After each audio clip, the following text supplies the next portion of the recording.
Hello, and in this video I'm going to be exploring how in Dune, Frank Herbert engages with a text called The Prince, or Il Principe, written in the 16th century by Niccolo Machiavelli. The Prince, with its no-hold-bars assessment of what makes effective leadership, caused enough controversy for Machiavelli's own name to be adopted as a byword for deceit, a lack of morals, or cold ruthlessness.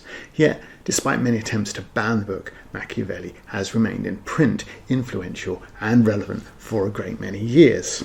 When Machiavelli wrote The Prince, and part of his motivation for doing so was that Italy was a mix of squabbling principalities, with part of her territory claimed by the kings of France and Spain. The Pope himself was involved, raising armies to turn on his neighbours as part of a merry-go-round of land grabbing. What was needed among the ever-shifting landscape of borders and alliances, the ebbing balance of power and the constant threat of foreign invasion, was a manual on how to navigate the chaos. Enter Machiavelli. Drawing on contemporary and classical examples, he drew up a guide for how a leader ought to behave and created a storm across Europe. Because Machiavelli didn't paint a picture of a perfect prince strident of morals, he was rather more pragmatic. Machiavelli's text was divided into 26 chapters, and most of them were concerned with short practical advice on how to rule. Basically, the Prince states that a state survives if it's stronger than its neighbours, and that strength lies in the ruler playing the political game better than its neighbours, not more virtuously. In truth, Machiavelli almost redefines virtue as akin to leading effectively, and if a prince needs to disregard morality, tyrannise his subjects, and turn on his allies to thrive, then those activities become virtuous. What I'm going to do in this video is discuss what parts of The Prince we can see in Frank Herbert's Dune, and whether Herbert shows Machiavelli's advice as being effective, even some 10,000 years after its publication. And by way of a bonus, in the background you can see the rare treat of me painting. This painting is what I call, colloquially, Hot Fremen Girl. Please don't judge too harshly, my style is more Nagel than Da Vinci. The first chapter of the book, after Machiavelli's dedication to the head of the Medici family, discusses the different types of state or principalities. These fall into either republic or hereditary, and he only discusses hereditary principalities in the text, which is fine because the states that we see in Dune, whether Imperial, Atreides or Harkonnen, are hereditary. At the novel's start, Paul is the Atreides heir, Fade Ralpher is nominated as the Barons. Even though he's not his son, he's part of his bloodline. There is little of the Republic about any of them, even the Atreides, who are clearly the more moral example present. Herbert uses the term fief for the houses of the Landsraad, making the hereditary nature clear. Principalities, Machiavelli says, are either hereditary or new. Hereditary principalities have been ruled by the same family for generations, and new principality is one that is acquired often by conquering, but occasionally by other means, where a tyrant is deposed, for example. While Gedi Prime and Caladan, the seats of our two examples in Dune, would be hereditary principalities, Arrakis is, at the outset of Dune, hereditary to the Harkonnen, but obviously becomes new to the Atreides. According to Machiavelli, this is going to cause the new ruler serious problems, because he says problems arise when the state and its new ruler have different customs or institutions.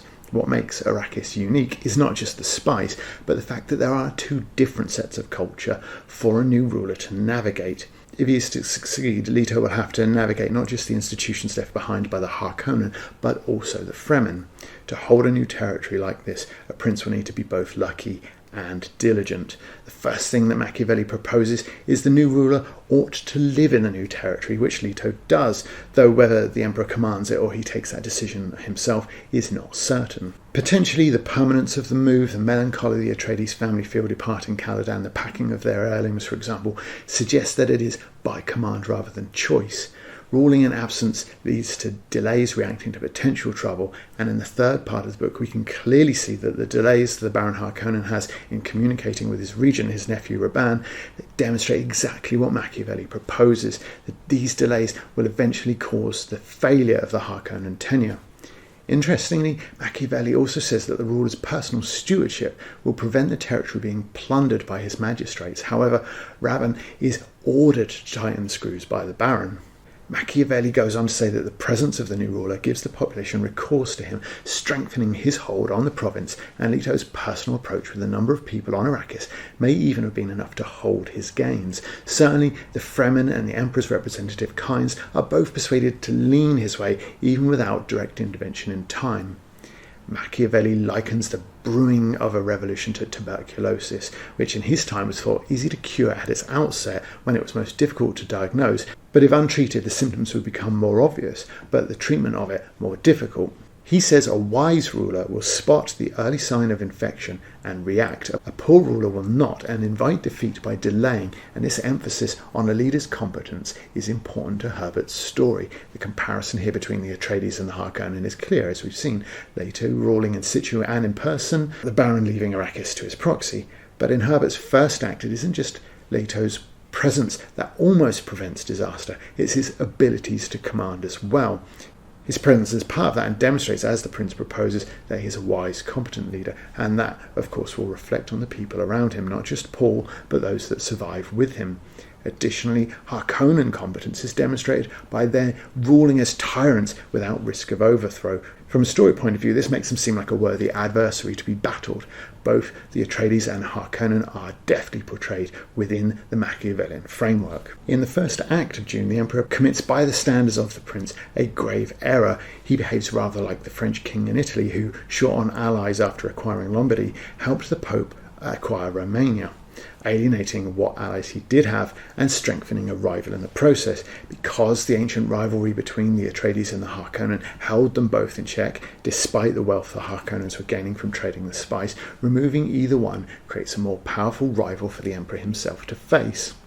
Machiavelli further discusses the balance of power through mutual arms in chapter 11, and comparisons could also be drawn with the Cold War. In Dune, the destruction of the powerful Atreides would embolden those among the Landsraad who hoped to gain from their defeat and weaken their allies. The presence of the Sardaukar on Arrakis, if revealed, would invite unity among the divided Landsraad, so the Emperor's scheme on Arrakis is fraught with danger. If it worked or not, it will threaten a long-standing inertia in the Landsraad and inevitably leave the power of a powerful rival house increased. In Machiavelli's words, whoever is responsible for another becoming powerful ruins himself. As the events of Dune unfold, we see this come true, but the danger is not from the Harkonnens. When the Emperor's scheme leads Paul to the Fremen, it is with their backing his power becomes great enough to challenge the Emperor. In chapter 4 of The Prince, Machiavelli makes the distinction between two methods of government.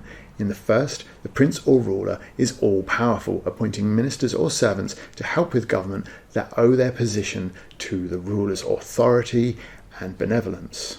These kingdoms are easier to rule because everyone in the kingdom, from peasant to the highest minister, owes their position and fealty to the prince himself. In the second, the ruler leads with the help of an underclass of barons, each with their own staff and territory that will answer to the baron and not the prince. Clearly, both the Atreides and the Harkonnen can be seen as ruling in the first way, while only the emperor himself falls into the second. The first group, Machiavelli says, is the more stable. The head of state may change, but the power structure does not. This makes the populace more secure and therefore more loyal. Revolutions are rare even when the leader changes, as we see on Arrakis, where the non-Fremen populace offer virtually no resistance to Harkonnen occupation before or after the brief Atreides rule. Nor do the general populace resist the Atreides during their stewardship, though this may in part be due to another concept of Machiavelli's, that a state accustomed to freedom would be more likely to rebel than one accustomed to tyranny. With the Harkonnen occupation tending towards the latter, of course, they would also inadvertently make the Atreides more secure, if they didn't have plans within a plan anyway. The Fremen, whose own design for Arrakis will inevitably lead to conflict with any other ruling part of the planet, are initially content to go their way outside of the imperial power structures. It is Paul, as Leto's heir and their prophet, that instigates the revolution. Machiavelli offers little advice here beyond knowing what sort of structure is already in place in a territory a prince is conquering, and because Leto's leadership is not long enough, Dune offers no real exploration of it.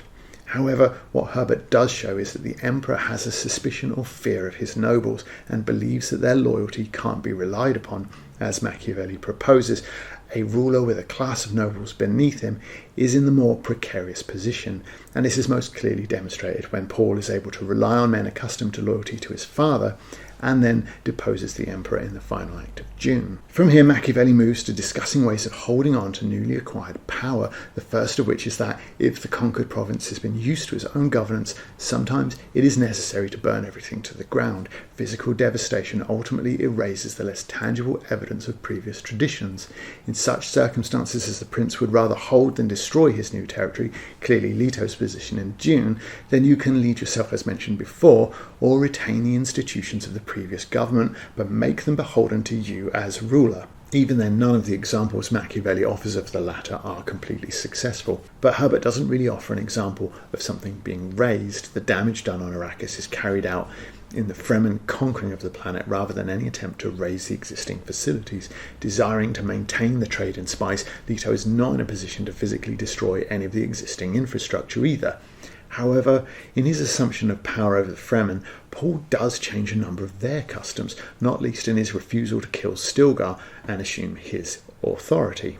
By his early promises to rule not just Arrakis, but eventually the whole empire, Paul is following more of Machiavelli's advice, who tells new princes to emulate the examples of great men. Aiming high and affecting an air of greatness is more important than actually achieving it. There is some groundwork here laid by the Bene Gesserit in that one of the examples Paul has to live up to is the myths around himself already laid among the Fremen. However, in order to emulate the greatest examples of man, it is necessary to begin with hardship, and Machiavelli gives 3 examples of this. That Moses should find the Israelites in slavery in order that he could lead them to freedom. For Romulus to found Rome, he must first be left to die as a child, and for Cyrus to lead the Persians against the Medes, he needed to find both the Persians spoiling for revolution and the Medes soft and comfortable in their position. Of the 3 examples, there is something to be said, particularly for the last 2. While youthful, Paul is not the helpless babe that Romulus was. However, Paul is exposed to the extreme enemy of the Arrakis weather as a youth, and left with little or nothing with which to defend himself. He finds the Fremen, though, ready to revolt, in part due to the work of the Bene Gesserit, as mentioned, and the Harkonnens overconfident in their position, while the Baron's softness is demonstrated by his ill health and the inability to move his corpulent form without suspensors. This represents a degradation of their more warlike or violent culture. Feyd-Rauther's gladiatorial bouts may also represent an imitation of greater warriors in the Harkonnen history, but ultimately staged combat with drugged or conditioned slaves only demonstrates a further weakness of the culture. Machiavelli proposes that armed prophets have conquered, unarmed prophets have always come to grief, and Paul adopts the cloak of the prophet to secure his position, but controlling the Fremen and the Sandworms also gives him an unassailable military power. Securing his position takes great hardship, but according to Machiavelli, that in turn will enable him to hold it with ease, while those that assume power without effort will find it harder to hold on to. The events of Dune Messiah may contradict this somewhat, but this discussion is limited to the first of the Dune books. In New Principalities Acquired with the help of Fortune or Foreign Arms, Machiavelli writes a great deal of 2 historical figures, but the summary of the chapter is that the prince who acquires territory with outside help takes the expedient route, but stores up trouble for later on. Such rulers rely on the goodwill and fortune of those that have elevated them, and both of those are capricious, unstable things. The starkest element of this in Dune is that Leto's elevation to the seat of Arrakis is a feint to disguise and cause his destruction. The favour of emperors is capricious indeed, as Baron Vladimir also finds out when the emperor abandons him under attack from Paul's forces. In any military encounter, Machiavelli says with scorn, mercenaries are useless, and to rely on them invites defeats. Even in their rare victories, there is no prestige for the ruler, just the danger of unchecked and disloyal troops in his new province. He says a prince should raise his own army, loyal only to him. The only house in Dune that employs mercenaries is the Harkonnen, who quickly find they are no match for the Fremen, who are formidable fighters prior to Paul's arrival, but better trained and equipped after it.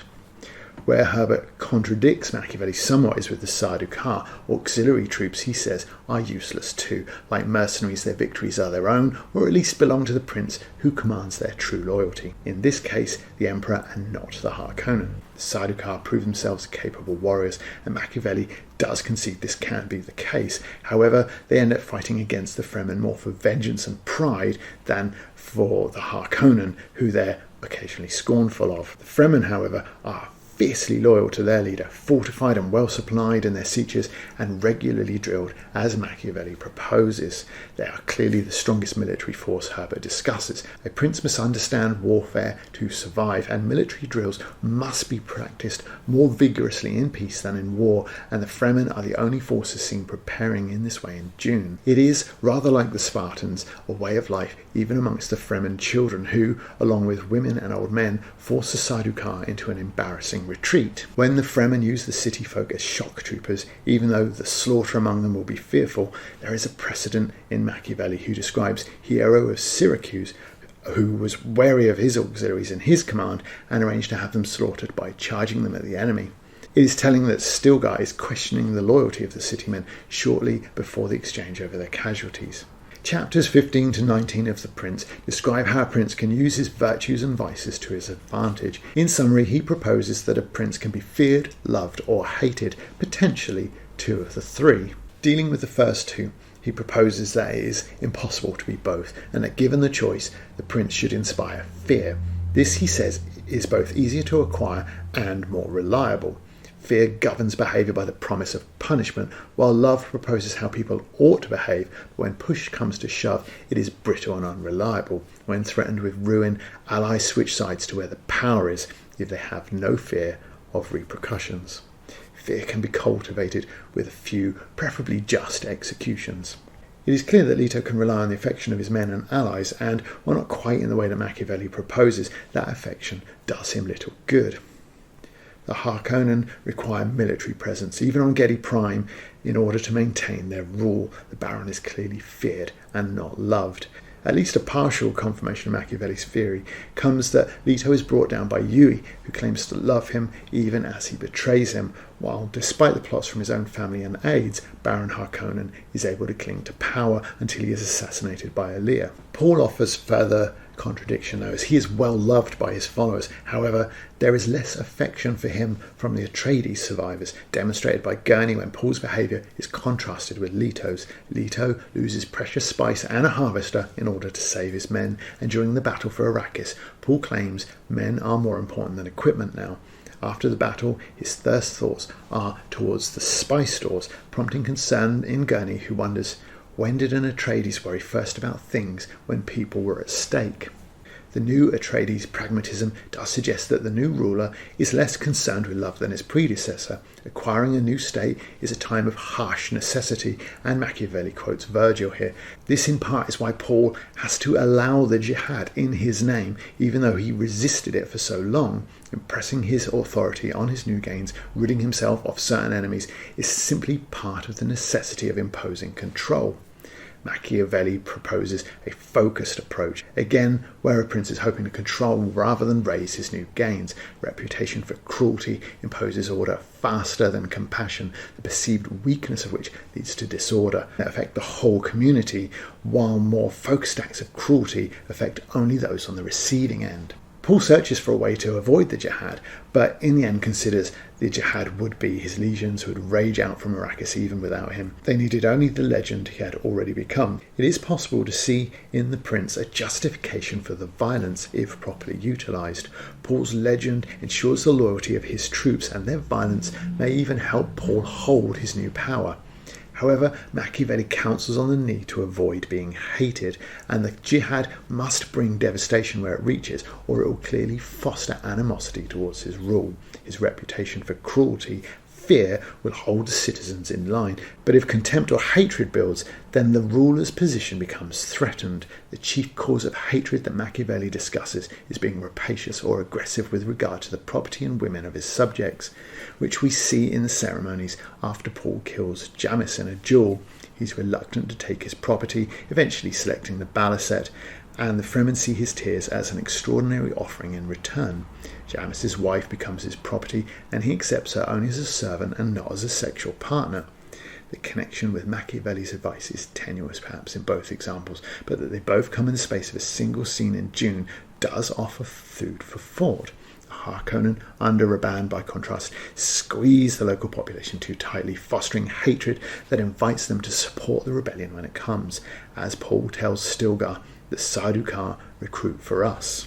The next method by which a prince can solidify his grip on power is to win honour, and he can do this through great campaigns and striking demonstrations of his personal abilities. The example of the first that Machiavelli gives is Ferdinand of Aragon ridding Spain of the Moors, a religious act, he says, and one we could compare in a way to Paul's own jihad. The conclusion, though, of the vendetta between the Harkonnens and the Atreides comes when Paul, victorious on the battlefield, pushes his political case against the Emperor. Here he challenges Feyd-Rautha to a duel that neither Jessica or Gurnig see any sense in. However, to the Fremen, the individual's ability to fight is vastly more important. With the Emperor believing the Harkonnen will win, however, this is an opportunity to demonstrate personal ability to the wider, doubting audience, to achieve a personal victory and an honourable end to the canley between the two houses. As Machiavelli proposes, this is scarcely a fight he can avoid. A prince wins prestige for being a true friend or a true enemy, and the rules of the canley, declared by Leto, governed by the Great Convention, require an end, one that was stipulated in the first act of Dune by Leto again. He will leave no Harkonnen agent alive on Arrakis, of course, and the conventions naturally support him in this.